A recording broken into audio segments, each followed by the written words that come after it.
ఓం Arunachal Shiva. Hi friends, నేను మీ కుమార్. నేనైతే ఈరోజు అరుణాచలం అప్డేట్ ఇవ్వబోతుందండి. అదేవిధంగా ఇప్పుడే నా ఛానల్ చూస్తున్నట్లయితే కొద్దిగా ఫాలో చేయండి. అదేవిధంగా యూట్యూబ్లో అయితే సబ్స్క్రైబ్ చేయండి. ఈరోజు అయితే అరుణాచలం వీకెండ్ కావడంతో జనాలు చాలా మంది తరలి రావడం, ఇక్కడ దర్శనాలకు దాదాపుగా 7-8 గంటల సమయం పడుతుంది.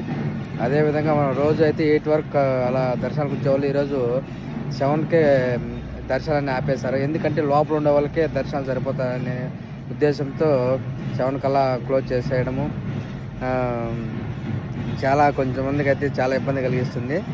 అదేవిధంగా ఇప్పుడు ఈ 2-3 రోజులు గమనించుకొని వస్తే త్వరగా దర్శనం అనేది అయిపోవడం జరుగుతుందండి. అదేవిధంగా ఇప్పుడైతే ఈశాన్యలింగం దగ్గర నేను ఉండడం జరుగుతుందండి. బ్యాక్గ్రౌండ్లో ఆ మ్యూజిక్ కూడా వినొచ్చు మీరు.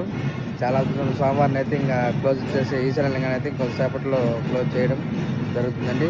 అదేవిధంగా మీరు తిరుపతికి ఏదైనా క్యాబ్స్ కావాలంటే స్క్రీన్ పైన నెంబర్ ఇస్తారండి, కాల్ చేయండి. మీకు తక్కువ ప్యాకేజీలోనే ఎక్కడికైనా సరే మన క్యాబ్స్ అనేది అవైలబుల్ ఉంటాయండి. Okay, bye friends, thank you very much. మరో వీడియోతో కలుసుకుందాం. బాయ్ అండి.